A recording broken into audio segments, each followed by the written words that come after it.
talks of David Solomon, podcasts on topics ranging from Jewish history and the Bible to Jewish mysticism, philosophy and thought. To find out about David's talks, books and more, visit davidsolomon.online. And now, here's the lecture. It's very nice to be back in this room. As you know, or as you possibly know, those of you who are familiar with my work, most of my talks are insane. This talk is not insane. This talk is absurd. We all have been going to Seders since we can remember, most of us certainly in this room. Why do you need a talk called The Whole of the Seder in an hour, especially when it only takes about 20 minutes to read the whole Haggadah? This talk is actually going to be longer than it would take you to read through the Haggadah. But perhaps we can shed some interesting, new, and perhaps even controversial light on the Seder in terms of historical context and in terms of what's happening in the Jewish world. But I also want to get to grips with the Seder itself. I felt for some time now that the Jewish world celebrates the Seder, and a lot of people have been doing this very, very adequately, but sometimes we don't actually know totally what we're doing. And I'm not going to go through it in some sort of stereotypical fashion. I really want to get to grips with the underlying framework, and I also wouldn't mind if we make this interactive. In terms of Seders, there are possibly some of you who've been to more Seders than I have, and all of our knowledge collectively can help with this process. The other reason this talk is absurd, apart from all the reasons I've outlined, is because at the very beginning of the Seder service, when you open the Haggadah, there is a 1-minute summary of the whole thing. And in fact, some people even have the custom to recite it. We all know what it is. Oh, well, let me, since I've got a nice big ocean of paper here, I'm just to get us in the mood, I'm going to draw a very elaborate Seder plate for us, okay? So, that's about as good as it gets artistically from me. So we'll talk about the things and we'll stick them on there as we go into a bit of depth so that perhaps we can understand really what's going on. We have a framework right at the beginning of the Haggadah that you'll see that you can recite in about 10 seconds. Forget the 1 hour Seder, forget the 2-minute Seder, it's 10 seconds. It starts, of course, and I'll write these things in English. I know not everybody is familiar with Hebrew letters. I'll write them in English, and you'll help me. We start, of course, with Kadesh. Kadesh is Kiddush, and we make Kiddush just as we do on every Shabbat and festival. So we stand there, the festival begins. We're not obviously sanctifying the wine, we're sanctifying the day over the wine, and that, of course, is Kiddush. Then we have excellent Urchatz. Urchatz, if you recall, we all get up and we wash our hands. That's washing hands. Why do we wash our hands at that point? We dip afterwards. Every time we dip food in Jewish law, if food is wet, especially vegetables or fruit, if they're wet, we have a tradition that we wash, but we don't wash with a bracha, of course. That's Urchatz. Then we have the famous Karpas, which is a little bit of veggie, whatever, all sorts of different customs. If we've got about 40 people in this room, there are at least 45 customs. This, of course, what I'm talking about, of course, comes after that whole obligatory 20-minute discussion that everybody's having about, oh, this is my Haggadah. Oh, that's your Haggadah. Yes, this is pizza. I got this for my bar mitzvah. This is this. Right, so I'm just assuming that that's already taken place. We're going Kadesh, Urchatz, Karpas. Why do we dip the Karpas? Appetizer is an excellent answer. Anyone know the reason that, in fact, Jewish sources tell us we have the Karpas? There's all these tears, there's the symbolism of the spring, the rejuvenation, there's all these lovely philosophical answers, but there's one fundamental answer that has emerged out of the original Jewish sources, the Talmudic sources. What Chazal tell us is the whole reason the karpas is there, so that we will ask, why is the karpas there? Believe it or not, I'm not making that up. That is the fundamental reason why the karpas is there. So the karpas is just a little bit. Make sure you don't eat too much. Just a little bit, bada boom. And then, of course, we have the famous yachatz. We take the middle matzah and kteng. And we put the larger part away, and we keep the smaller part with us. Everybody following me so far? It's all very familiar. Then we have and I'll do this in a different color. Don't worry, this talk is not on this. I'm just going through this so I can show you exactly what we're going to talk about. We have Magid. What's Magid? Telling the story of the going out of Egypt. Then we have Urchatz. No, we've had Urchatz. We have Magid. Then we have Rachza. It's called. That's now washing again. This time with a bracha. Then we have, it's actually officially called Motzi and then Matzah, because it's two separate brachot. One on, just like Hamotzi Lechem Min Haaretz, bringeth forth bread from the earth. That's the standard one we always make on Shabbat and festivals. Then we have a separate bracha on Matzah. Then we have Maror. Yep. Then we have this thing called Korech, which is the famous Hillel sandwich. We take the matzah and the maror and we have it all together. That's korech. Then it's time to eat. So that's called shulchan orech. Then we have a very, very mystical ceremony called tzafun. And tzafun, obviously, a billion different customs in how this works. The kids have it, the kids don't have it, the kids hide it, the adults hide it, everyone hides it, no one finds it, whatever it is. But eventually, at some point, you've got to get this afikomen back. Smart kids know that, gullible kids don't. And you get it back, and that's tzafun. That's the part that's been hidden when you did the yachatz, when you broke the matzah. So that big piece of matzah now comes back. Very, very mystical, very important, and very, very symbolic of what that represents. We'll be going into that in a moment. After tzafun, then of course we have barech. So we say birkat hamazon, we bench, we say grace after meals. Then, excellent, hallel. And then nirtza, which is this little formula that we say to show that we've completed all the formalities of the Seder. Obviously, in most households, after this, there are all those songs at the end of the Haggadah. Those songs are important. Those songs have great mystical import, but they're not part of the original essential framework of the Haggadah. Within this, of course, some of you I know are very pleased because you're thinking, I've got to the end, you can go home in a minute. But, in fact, there's a lot more to talk about.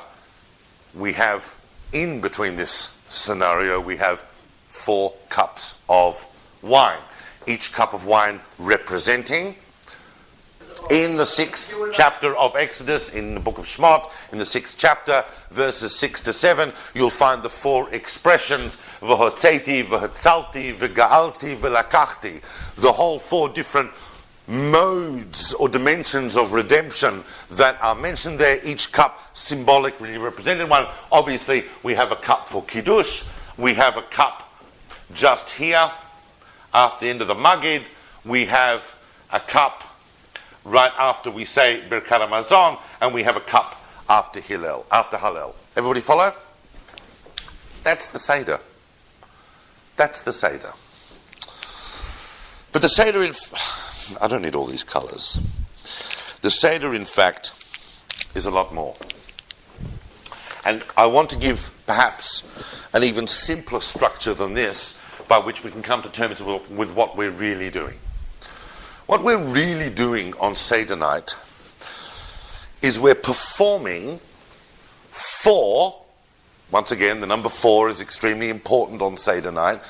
We're performing 4 fundamental mitzvot, 4 fundamental commandments of the Torah to the Jewish people for all generations. It just so happens that these 4 commandments all come together on the night of the 15th of Nisan. They all come together on the Seder night.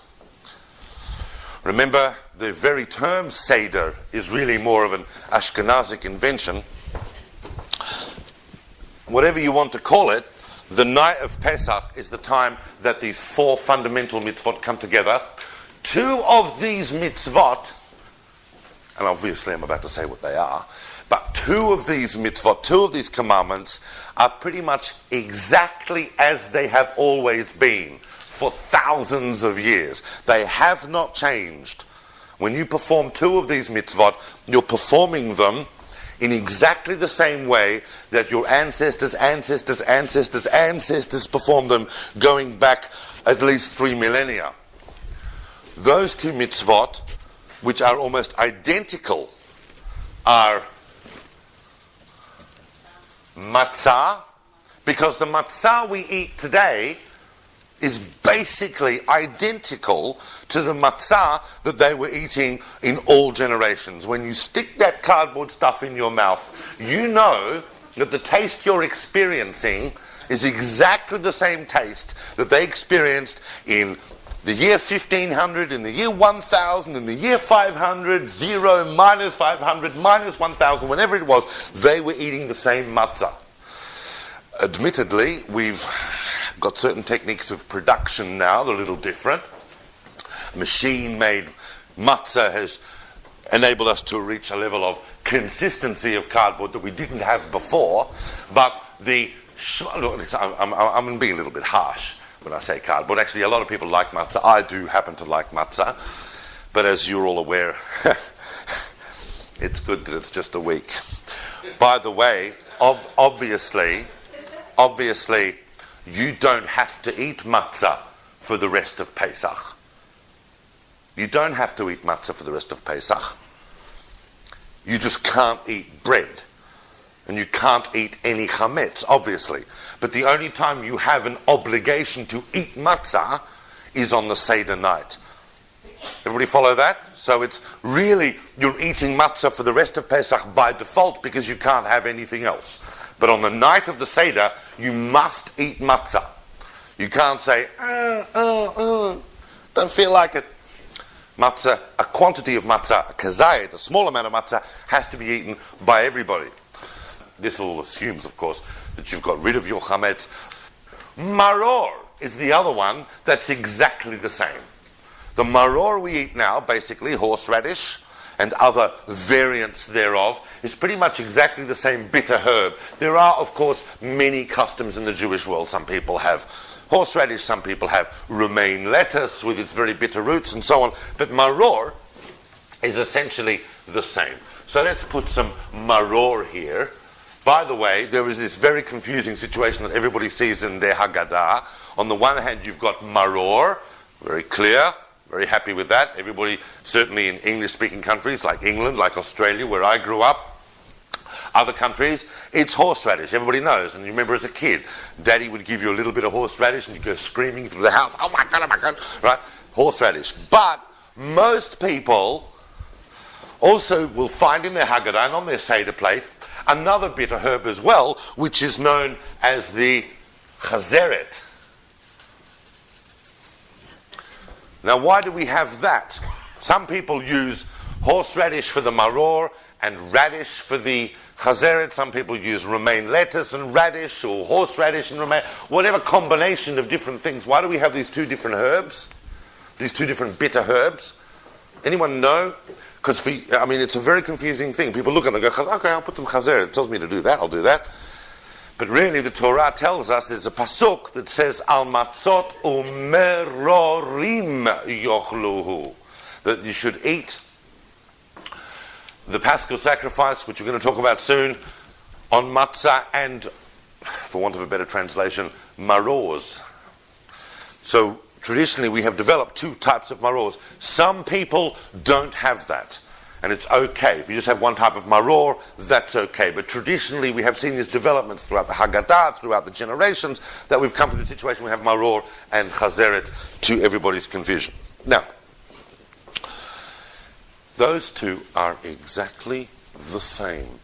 But it's important to remember that they're not customs. These are not customs, matzah and maror. These are biblical injunctions. These are mitzvot asay deoraita. They are Torah commandments. You are eating these things in fulfillment of a total biblical injunction that merges with the very core and essence of your Jewish being. They come from the Torah. And that's what we do on the night of Pesach. We have matzah and maror. We are told by the Torah that the Jewish people will be eating matzah and maror for all their generations. It is one of the most outstanding things when we actually sit and we realize after millennia. Remember that the Jewish people, I made this point when I spoke here in this room before, a few months ago, that the Jewish people do not survive history randomly. We survive for a purpose. And we are, in a sense, and I know what I'm about to say might sound exaggerated, and people are going to say, oh, yes, well, he's just being, Jewish history is a force of nature. There's no other way to describe it. Because so far, nothing that's been thrown at us has managed to overcome us. We have just continued on and on and on. Matzah and maror, says the Torah, you will eat for all your generations. Here we are, eating matzah and maror. Doesn't matter how observant you are. They did a lot of surveys recently to look, especially in American Jewry, which of course is the example par excellence of assimilation, and they say, what is the festival that most Jews are participating in? They thought it was going to be Hanukkah. It's not. It's Pesach. Everybody eats matzah and maror. Now, we have two other biblical injunctions that come together, and it's this next one that is going to occupy us for some time. We need to talk about this to get this very clear, because a lot of people are a bit confused about it. It is, of course, Pesach. The mitzvah from which the very festival takes its name. Now, a lot of people, and some of them might even be in this room, one of them might even be talking, get very squeamish about the word sacrifice. It's a difficult word for us today. We don't really relate to the whole idea of sacrifices. Even those of us who pray 3 times a day for the temple to be rebuilt are secretly harboring the thought, yes, I know I'm meant to be praying for the rebuilding of the temple, but I'm not sure if I'm totally okay with the whole reconstruction of the sacrificial cult. Sacrifices don't really sit with the modern mind, despite the fact that we as a society process millions of bodies of meat every day for our own personal consumption. The idea of taking an ox or a lamb or a goat or some other animal and putting it up on an altar as a sacrifice to God doesn't sit with us. So everything I'm about to say, we need to remember that the modern mind has to come to terms with this, but it is an inalterable fact that Jewish spirituality has a place for this concept of sacrifice. There are some very, very big authorities in Jewish spiritual history who have said that when the temple is rebuilt, we will not have sacrifice, but there are many, many who do, and certainly this sacrifice is coming back. There's no question of that. In other words, when we do get the whole thing going again, this will be one of them. But that's okay, because this one gets eaten by us. Now, I need to go into a little bit of a description about what I'm talking about. Some of you I can see are sitting there going, I have no idea what he's talking about. That's okay. We're going to go very slowly. If we were living in Jerusalem now, And if the Waqf did not control the Temple Mount as it does now, we would either be in Jerusalem or making a pilgrimage, a visit to Jerusalem, even if we were living in London or New York or Beersheba or anywhere else outside Jerusalem. We would make a pilgrimage, if we could, to Jerusalem for the Passover. We would arrive some days before. We would organize our accommodation. We would notice that there were tens, if not hundreds of thousands of people streaming towards Jerusalem in anticipation of the Passover. The sources that we have, historical sources, remember, most of our information of the Second Temple period historically within Jewish sources come from generally one of three major descriptions of what it was like in the Second Temple, either Josephus or Philo or the Talmud. So we know what this looks like. We know what's meant to happen. People are streaming towards Jerusalem days, if not weeks in advance, and Jerusalem is very busy setting up huge communal ovens everywhere. On the eve of Passover, a representative of your group of families, because let's face it, one family alone can't really digest an entire sheep in one night. I know that some of you look a bit hungry. I'm a bit hungry myself, but even so, those of you who've seen an entire sheep being spit roasted would know that it's not something that a family can eat in an evening. So, number of families would band together. They would send one representative early in the afternoon to go. Most of you have been to Jerusalem? Yeah? So you know the old city.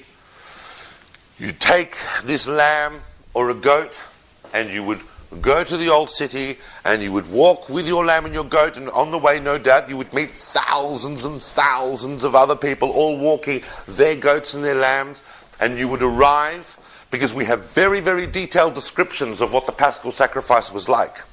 You would arrive at the Temple Mount, where you would either be admitted into one of three major groups that would be ushered into the temple. The big doors of the temple would be open. You would suddenly see all the priests standing there in their lines, the Levites on the sides getting ready to sing the Hallel. You would either be in the first or the second or the third group, and each group would go in, take their lambs. There would be priests that would slaughter the lamb. They would take some of the blood from the lamb. It would be passed right along these rows of priests who are literally going like that between empty bottles, empty vessels and full vessels, and these vessels would make all their way up to the altar. The blood would be sprinkled on the altar, and your Passover sacrifice would have been made. In the meantime, as soon as your group's finished, you would extract yourself with all the other thousands of people standing in the courtyard of the temple outside, and you would wait till just as it was dark with your flayed, because they would flay it as well for you. It all comes in one service.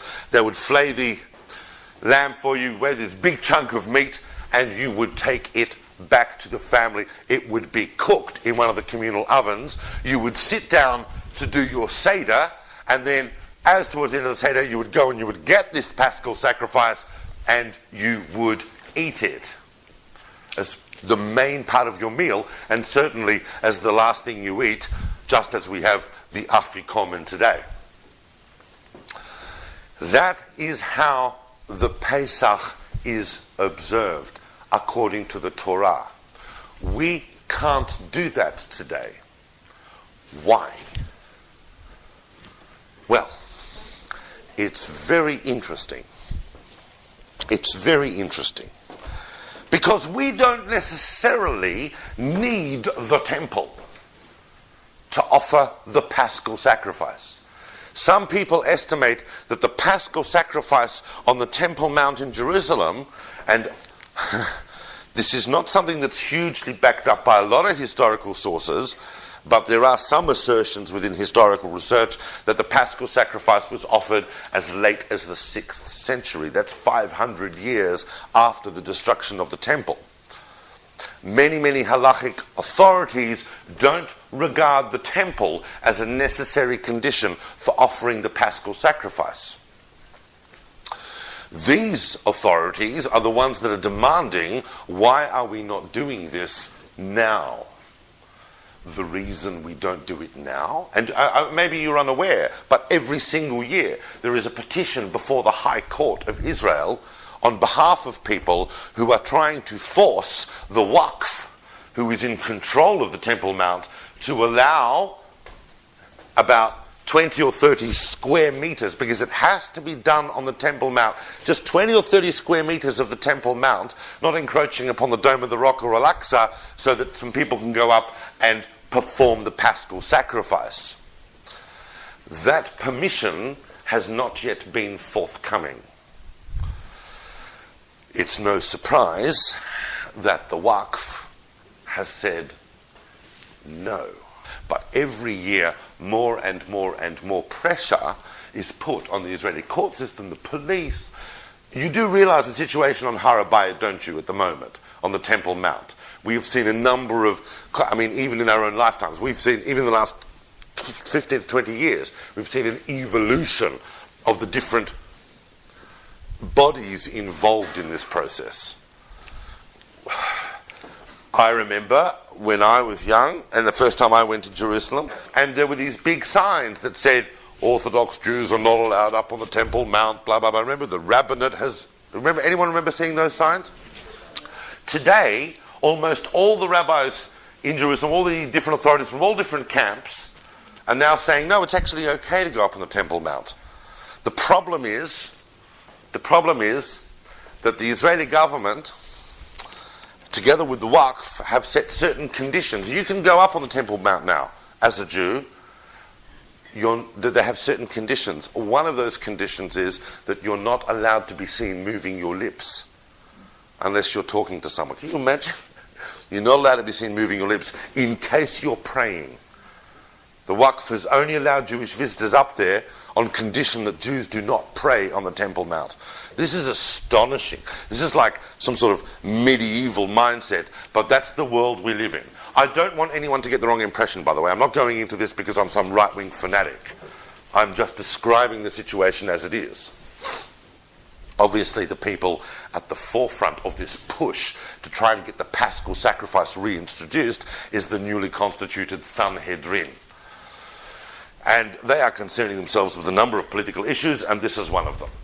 Now we have, as I said, very detailed descriptions of what the Paschal sacrifice is and what happens when it's offered. We do know that the Romans, around the time of King Agrippa, so that's round about the middle of the 1st century, used the Paschal ceremony to take a census. It was very, very difficult. They knew from experience it was very difficult to count Jews.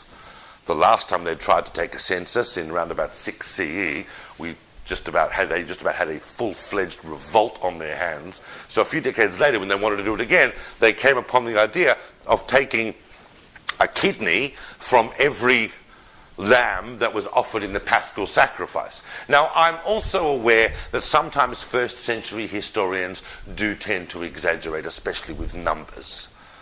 But even if this is an exaggeration, it's astonishing. They found 600,000 kidneys, meaning that there must have been millions of people in Jerusalem for the Passover sacrifice. People came from all over the Jewish world. Remember, we had huge Jewish communities in Alexandria, we had communities in Rome, we had communities in Babylon, we had communities all over the Jewish world, and Jews were streaming into Jerusalem for this event. The Pesach was not merely another sacrifice. The Paschal sacrifice was always a symbol of the unity of the Jewish people. It was always a celebration of our ongoing historical destiny. The 7 different Pesach sacrifices that are described in the Bible, that we have in the Tanakh, all represent unique junctures of Jewish history. The 7, of course, are the first one, when we came out of Egypt. 1 year later, which is described in the book of Bamidbar, in the book of Numbers, which happened in the desert exactly 1 year later. Then we have another one that's there's another explicit one in the time of Joshua in Gilgal, just after we came into the land of Israel. Then we have another one alluded to in the time of King Saul, right after the kingdom was established. We have a famous one that was effected by one of the righteous kings of the First Temple period, King Hezekiah, in the late 8th century, around about 725. We have 100 years later another one by his great-grandson, King Josiah, Yoshiyahu, at the time of the huge religious reform that he effected in around about the year 620. And we have another one famously mentioned under Ezra at the time of the dedication of the Second Temple. Now, it doesn't mean that Pesach sacrifices weren't being offered throughout that whole duration, but the Tanakh mentions these ones because they are acutely important phasic transitions within Jewish history. They always come at times. Huge Passover celebrations happen at critical junctures in Jewish history. There's no question that if we were suddenly to find ourselves in a position to rebuild the temple as the full completion of this generation's return to the land of Israel, that we would offer a big Paschal sacrifice and reinstitute the whole thing. At the moment, we don't. A lot of people think that you can't do it because you don't have a temple, but if they went up there and they created an altar, a lot of other people think that you can't do it because you have to be in a state of purity. But we know that if most of the Jewish people are not in a state of Levitical purity, it's okay. And there's no question that most of the Jewish people are in a state of Levitical impurity, because we haven't had the whole processes to take us out of that.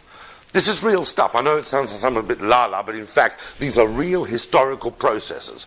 You come out of exile, you perform a Paschal sacrifice. So in a sense, the fact that we have not reinstituted the Pesach is the real key behind the fact that we are still, in some ways, despite having come back to the land of Israel miraculously, we're still in a slightly exilic framework. So the Pesach, as we have it today, is radically different from how the original commandment is. The original commandment is, we take this lamb or goat, we sacrifice it, we eat it at home. We have to eat the whole thing overnight, by the way. You can't leave any till the morning, you can't break any of its bones, all the conditions that apply to the Paschal sacrifice that you read about. That's real. We don't have it today, so we represent it by that big sort of shank bone thing that sits there. Some people, in some customs, they're a bit freaked out by the idea of a big lamb leg sitting there, so they have a chicken bone or other types of things. Some people have different opinions. You can lift it up and wave it about. You can't lift it up and wave it about. You can have roasted stuff. You can't have roasted stuff. By the way, while I'm on that subject, many of you would be aware of one of the other developments within the halachic world at the moment is an increasing push towards getting rid of the antiquated Ashkenazic minhag. I can hear people gasping already, of not eating kitniot on Pesach. Everybody know what I'm talking about? Ashkenazic Jews have for a long, long time now basically regarded things like rice and peas on Pesach as, worse than running out and getting McDonald's.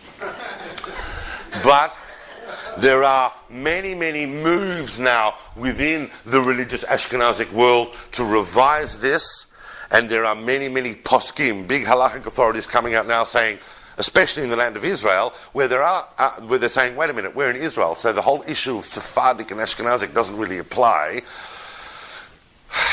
And they're eating kitniot. So one of the great things about Pesach is that it's living history. At all times, we see dynamic changes within the Jewish people about how Pesach is observed. But the fundamental issues remain. We have these mitzvot. Pesach is radically different from what it used to be. This shank bone simply exists to remind us of what the Korban Pesach, the Paschal sacrifice, actually is. Of course, there's also an egg, isn't there? There's an egg, and I know that the egg, for a lot of people, has all sorts of symbolic importance. The egg is round, and it's fertility, and it's the whole, you know what I'm talking about. Everybody discusses the egg, because of course it's very, very important, especially when you've got children present, to discuss all the things that are on the Seder plate. What is the egg really there for? It's the Korban Haggadah. It's another sacrifice. It's not the Paschal sacrifice. It's the special festival sacrifice that's brought. We can't bring that anymore, so we symbolize remembrance of it by the egg on the Seder plate. The other mitzvah, which is a biblical injunction that we still perform, so these two are exactly as they always were.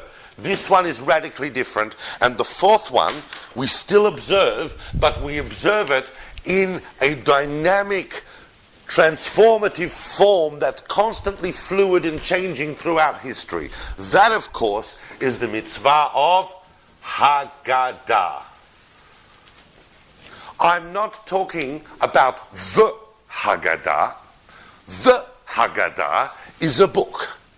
The Haggadah is a textual format which is really almost like an example of what this mitzvah could look like. The actual mitzvah of Haggadah, of course, comes from the biblical injunction in the book of Shemot in Exodus, V'higadata levincha bayom hahu lemor. You will tell your children on this day, saying, Ba'avur zeh, because of this, Hotzeti Hashem miMitzrayim, God brought me out of Egypt. That's the mitzvah. It's the mitzvah to tell the story.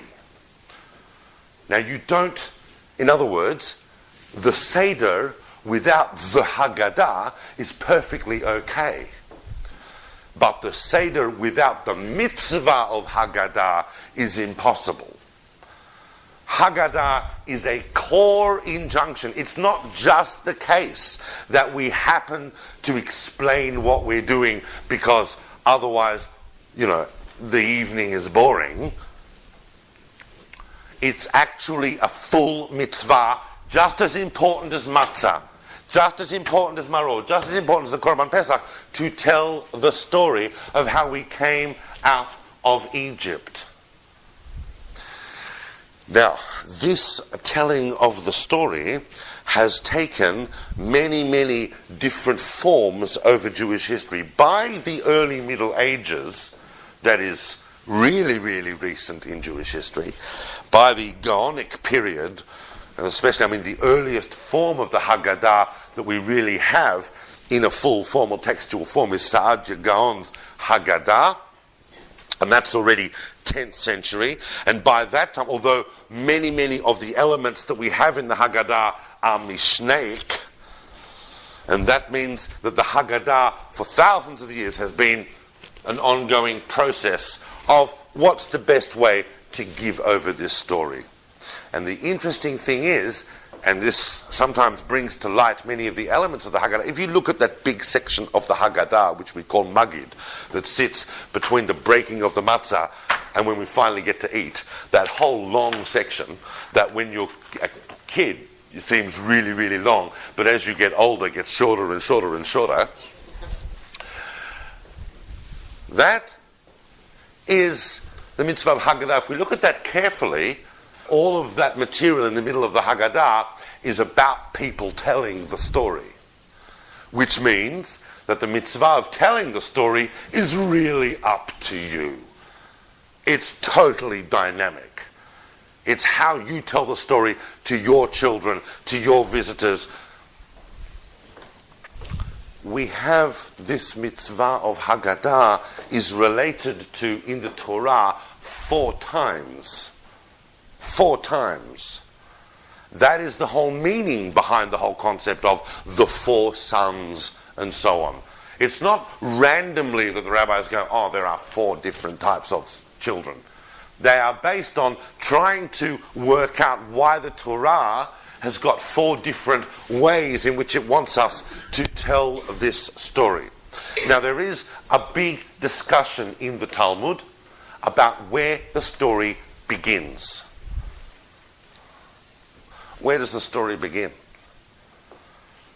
Two possibilities, okay. Go on. Obviously, it's a Talmud. There are at least 2 possibilities. Sorry? Shmuel, one of Shmuel, one of Rav. One is Avadim. You should really give the talk. No. No, you're absolutely right. You're absolutely right. The 2 famous early Amoraim, meaning of those, you remember from 6 months ago, the Talmudic period divided into 2 sub-periods, the Tanaim and the Amoraim. So we're talking now around early 3rd century CE. Yep, very late in Jewish history, only about 1700 years ago. Rav and Shmuel are arguing about this.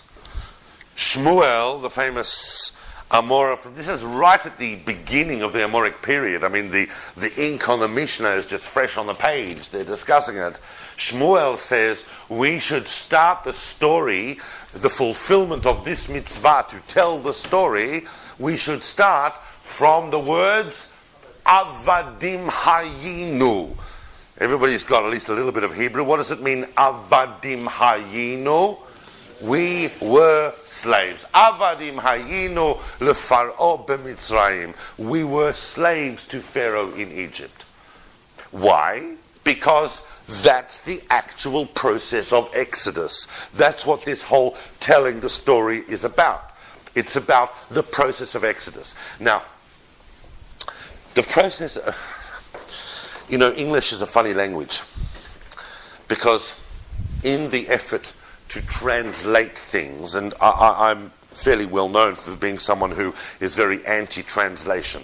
I'm constantly pushing people to familiarize them, get over the psychological hurdles and familiarize themselves with Hebrew, because certain Hebrew concepts and terms really, they can be translated, but the translation is never adequate to describe the process. We've always talked about Pesach as a festival of freedom, but it's not really, freedom is not really the best word for Pesach. The best word that I can think of in English, and you're welcome to disagree with me, but I think when you look at the deep idea behind Pesach, it's not freedom. I mean, of course, everyone wants freedom, blah, blah, blah, freedom is brilliant. It's liberation. We gave the concept of national liberation to the world. We gave it to them. That's us.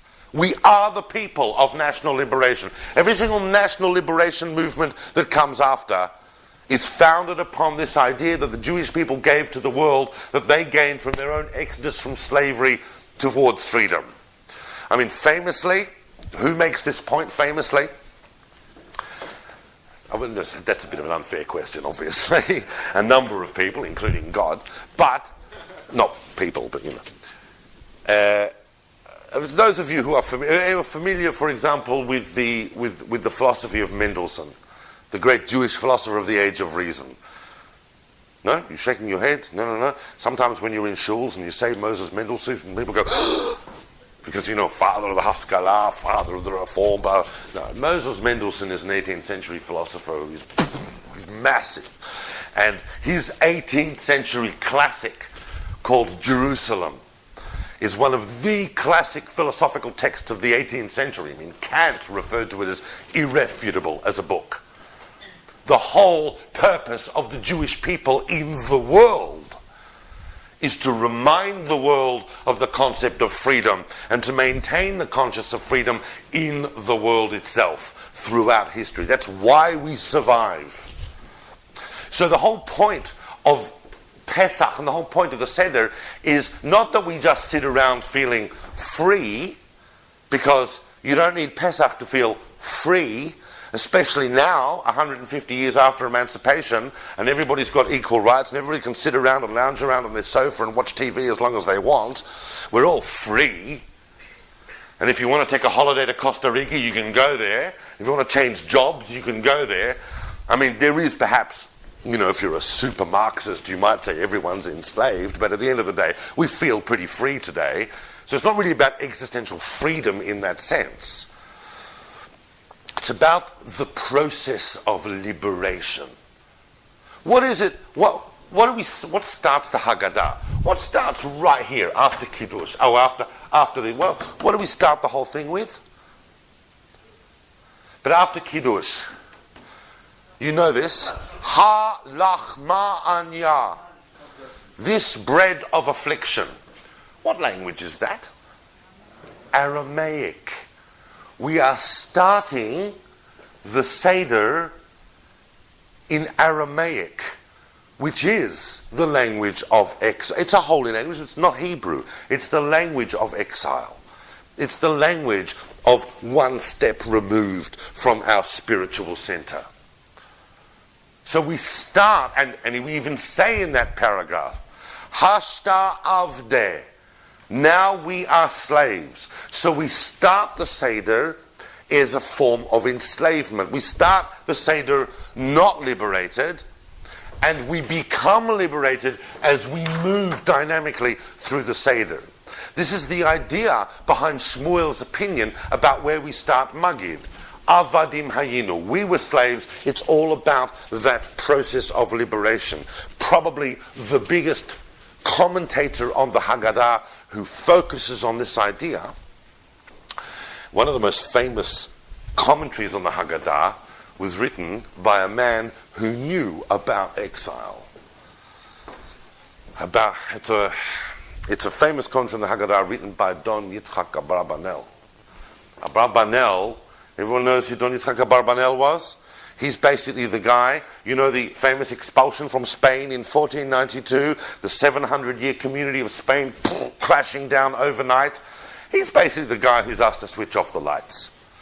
He's the last Jew to leave Spain, and Ferdinand and Isabella are even offering him that he can stay in Spain if he wants. They'll give him a minion, they'll give him kosher food, but of course he doesn't, because he's effectively Isabella's treasurer. He doesn't want that, and he leaves, and he switches off the light. Here's a man who knew about exile. Don Yitzchak Abarbanel tells us why, if we're still in exile, are we going through this whole rigmarole of liberation, this festival of freedom? Because the whole process of the Seder itself is not a commemoration of a symbolic commemoration of some historical event. It is in itself contained a process of spiritual liberation. As you begin this, and don't forget all the preparations that we do before Pesach and the bondage that's involved in that, but we do move through the Seder towards liberation. Now, the other opinion in the Talmud about where we start Magid is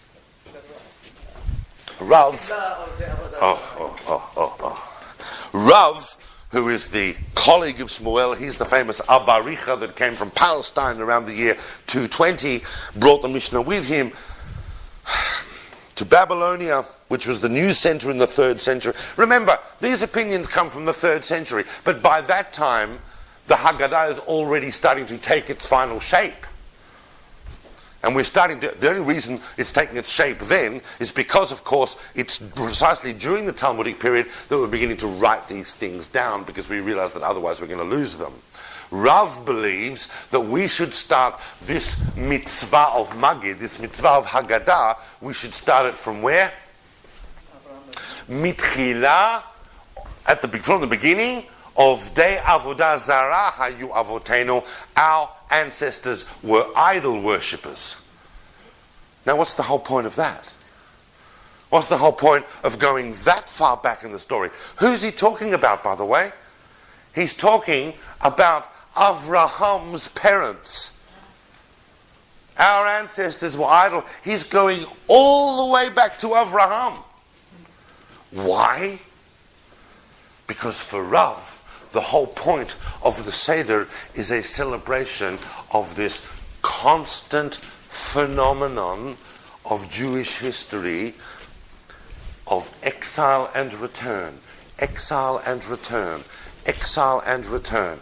It happened to Avraham. It happened to Yitzchak. It happened to Yaakov. And everything that happens to the forefathers and the foremothers happens also to their descendants. Then it happens to Yosef. Then it happens to the Bnei Israel. Then it happens to the Jewish people again. And it happens in Babylon. And it happens when Rome comes along. And each time it's a different type of exile. And it's a different type of return.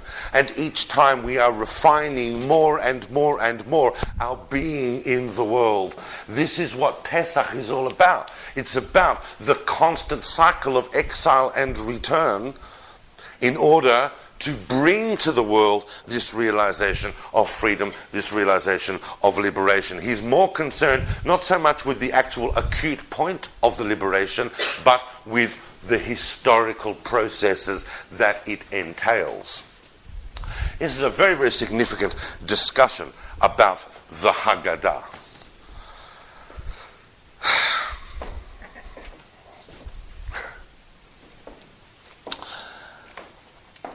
Obviously,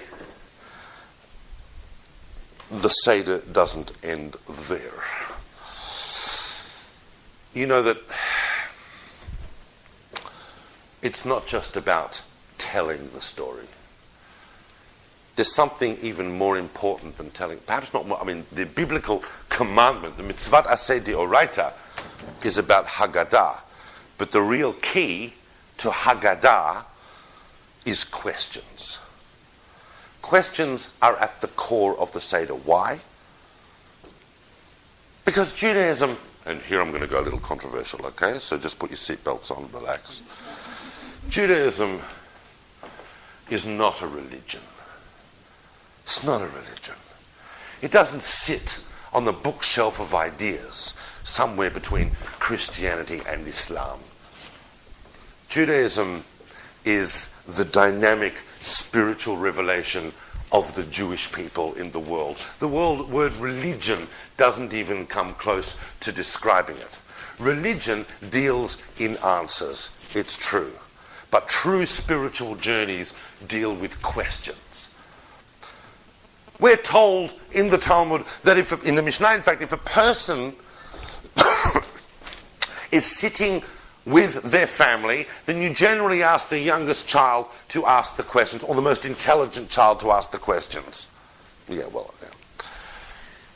If you don't have any children, then you choose one of the guests, you choose one of the adults.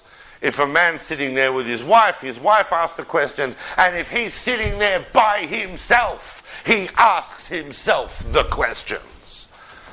The questions are absolutely vital.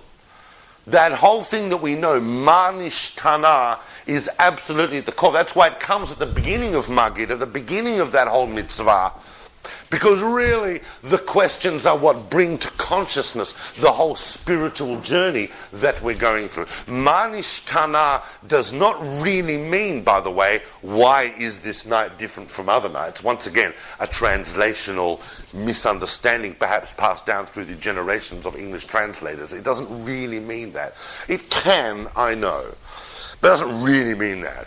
Ma nishtana is really an exclamation of, whoa, how different this is. It's like, crikey, it's so different. Ma nishtana, how different is this? And these 4 questions, and many, many more questions, are designed to arouse this level of consciousness. And famously, as you know, and I'm not here to tell you what it says in the Haggadah because you've all read it a zillion times and you're about to read it in a couple of weeks, but I just want to look at some of the historical processes behind one aspect of it. Famously, as the Haggadah tells us, doesn't matter how clever you are, doesn't matter how informed you are, doesn't matter how big a rabbi you are, you've got to discuss these questions. You've got to ask questions and you've got to discuss it. And the famous Seder that happens in Bnei Barak. Now, for many of us, we read the Haggadah and we go, oh, a famous Seder in Bnei Barak. Oh, a whole lot of rabbis, you know. Rabbi Eliezer, Rabbi Yehoshua, Rabbi Akiva, Rabbi Tarfon, Rabbi Elazar ben Azar. Everybody know what I'm talking about? Yeah, you sitting there? No, nice story. 5 rabbis get together, they have a bit of a schmooze, have a bit of a Seder. The students come, it's time for the Shema. Well, these 5 rabbis are not just like randomly put together in this story. These 5 rabbis are the pillars of the world. You know that when Yochanan ben Zakkai, the spiritual leader of his generation, the famous sage of the house of Hillel, and remember that Yochanan ben Zakkai, who single-handedly basically reconstituted the whole of the spiritual and cultural life of the people of Israel, said that Hillel had 120 students, I am the least of them. And when he was smuggled out of Jerusalem and made that deal with Vespasian in around 68, 69 and said, I know you're going to destroy the temple, but give me the town of Yavne and I can rebuild the Jewish people through Jewish education, through Torah, who were the 2 guys that carried him out in that coffin, hidden in a coffin, because that was the only way to leave Jerusalem in 69 CE, I can tell you. Eliezer ben Hyrcanus and Yehoshua ben Hananiah. Now, Eliezer ben Hyrcanus and Yehoshua ben Hananiah, the 2 big students of Yochanan ben Zakkai, who went on to become the great spiritual beacons of the project of Yavne. Sometimes, we think that when we talk about the rabbis of the Mishnaic period, it's all one big block. So that's like when people talk today about, the Haredi world, right? It's like they sit in one big black block. But it's not like that.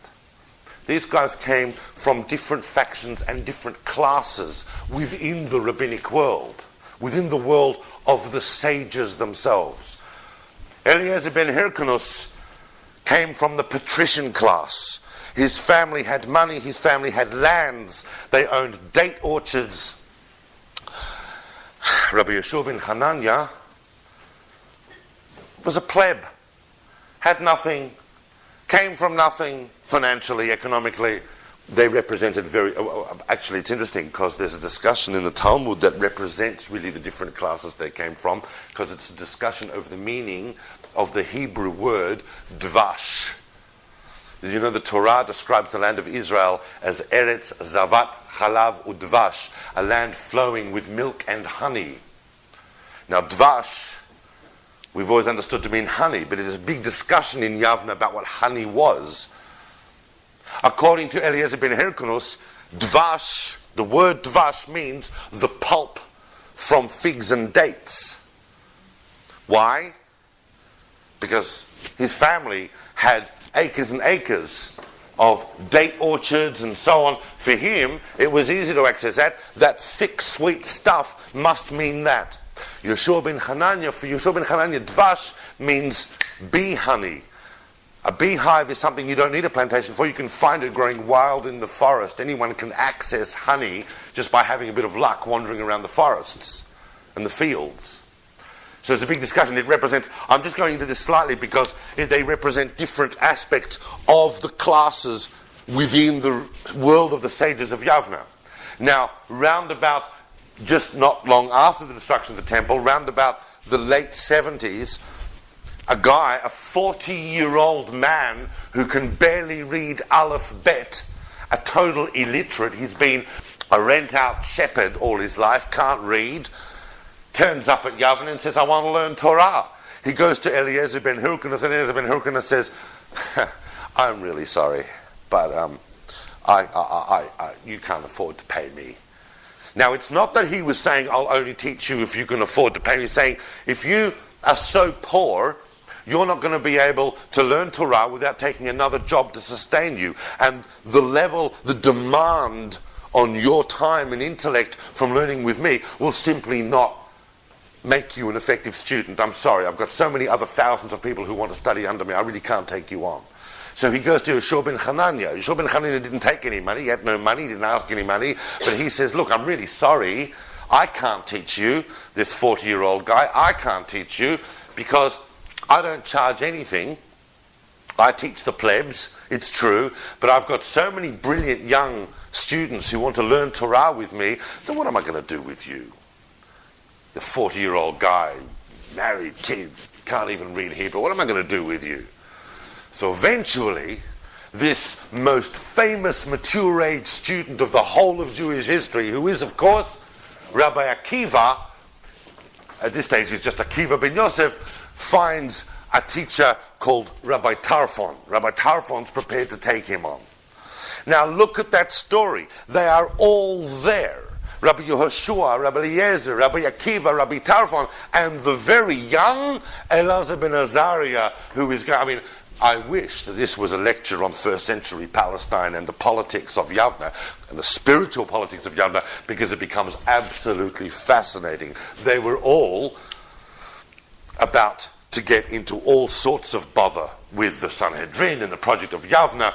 Remember that Rabban Gamliel was the Nasi, and Rabban Gamliel and all the politics. Rabban Gamliel is also mentioned in the Haggadah. All of these people, and that's why I'm urging you to look at, all of these people in the Haggadah are not just names.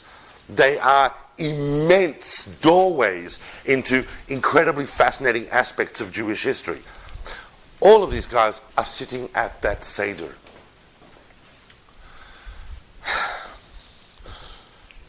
And that world came crashing down not too long after this, with all the famous Hadrianic persecutions that wiped out that whole generation, and we didn't see it again until it was revived towards the end of the 2nd century under Rabbi Yehuda Hanassi in the production of the Mishnah. But these are famous, famous sages.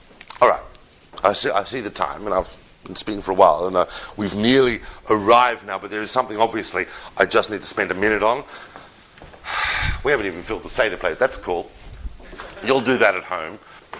They, of course, famously spoke all night, and their students came and told them that it's time to say the Shema.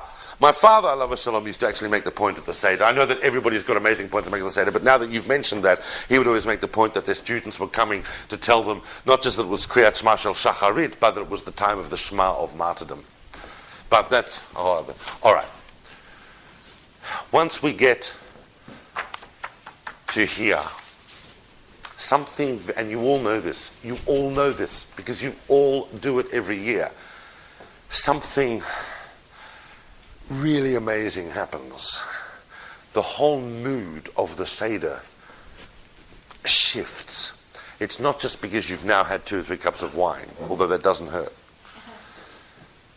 From the moment that we finish Birkat Hamazon and we open the door to Elijah, what does it mean to open the door to Elijah? I just want to give you this little window into how every single facet of the Seder is a massive spiritual moment. What does it mean to open the door to Elijah? It doesn't just mean that you send your 8-year-old kid to go to the front door and be freaked out, as kids love to be, right? And everybody crowds around and like, can we see it? Is it going down? Is it going down? Which, of course, is a hugely important part of the Seder. That's how we all grew up on it. And believe me, as I'm sure some of you, as well as me, have been at Seders where we have actually seen the wine go down, I'm convinced. And Elijah comes in and has a sip of wine and so on. But what does it really mean to open the door to Elijah? You know that the last Navi, the last prophet in Tanakh, is Malachi. And the last chapter of the last prophet of Tanakh, and the last verse of the last chapter of the last prophet of the Bible. And this is the guy who's telling you, after me, this is round about just after the year 500 BCE, after me, there's no more prophecy. Divine inspiration will go to the level of Ruach HaKodesh, the Holy Spirit, but direct divine prophecy ends with me. But I'll tell you when it's going to start again. Hinei anochi sholeach lachem et Eliyahu hanavi. Behold, I am sending you Elijah the prophet. Lifnei hayom hagadol v'hanora, before the great big awesome day. That's why we regard the return of Elijah the prophet as the herald of the Messianic era. Because Mashiach can't come until we have a prophet who stands and says, that's it. And that prophet is Elijah the prophet. That's why all the traditions about how Elijah's wandering around, and Elijah comes to the Brit Milah, and Elijah comes to the Seder. To open the door to Elijah is to open your Seder and yourself to the whole Messianic, and when I say Messianic, please be very careful with that word. Today in the world, that word can mean many things corruptly to a great many people.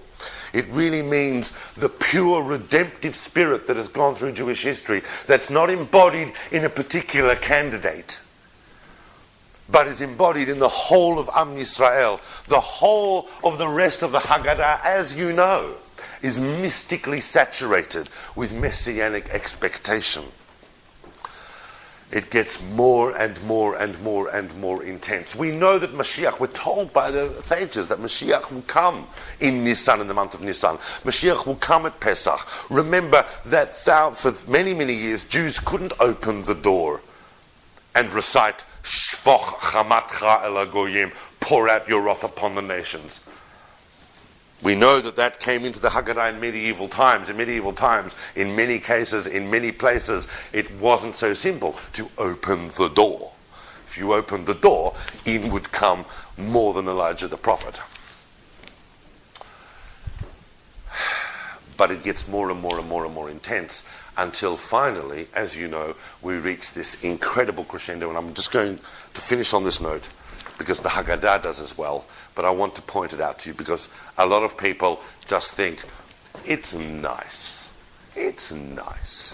This song here and a song there, and it's nice for the kids, and if the kids are asleep, it's nostalgic for the adults, and it's nice, and we all know the tunes, and by that time we're not arguing over the tunes because we're so happy and we're filled with all this food and wine and this wonderful spiritual moment of redemption. But there's nice songs. But really, I'm here to tell you that the whole of Jewish history is contained in this phenomenal mystic composition called Haggadah. Haggadah is not just a random folk song. Famously, there is a huge mystical commentary on Haggadah written by no less than the Gaon of Vilna, Elijah the Vilna Gaon, the great, huge mystic and spiritual figure of the 18th century, who gives a whole commentary where now, if a guy like the Vilna Gaon is going to spend time writing about Haggadah and what it means mystically and how it's interpreted in Jewish history, it's clearly not a simple random folk song. Amazingly also, Haggadah is in Aramaic, precisely where we started halachma. We've done the whole thing in Hebrew, but for some reason the beginning and the end are in Aramaic, because we realize that we have not arrived at the final redemption, but we have somehow managed to convey the whole process of liberation that happens. Pesach is amazing because it's a direct relationship between these 4 mitzvot of the Torah and our ongoing true historical purposes. It's not a symbolic commemoration of an event. It is living, it is dynamic, it is us. Haggadah, the father who buys the goat, is of course,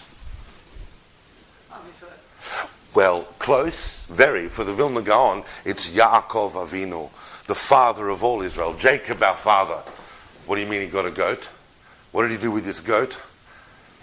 With this goat, he got the blessings from his father Isaac, so that it would be us, and not the descendants of Esav, and not the descendants of Esau who would carry through the blessing. The descendants of Esau are those who seek fulfillment, material fulfillment in the here and now, but the Jewish people are always in a constant state of postponement of the immediate acquisition of blessing, because they know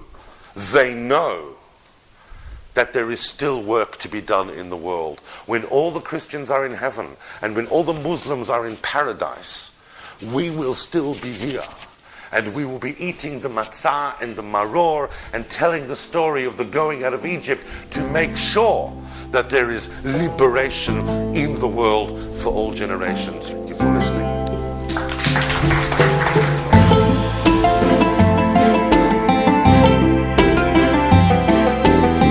Thank you for listening. To find out more about David Solomon's books, recordings and classes, or to support his work and teachings for just a few dollars a month, visit davidsolomon.online.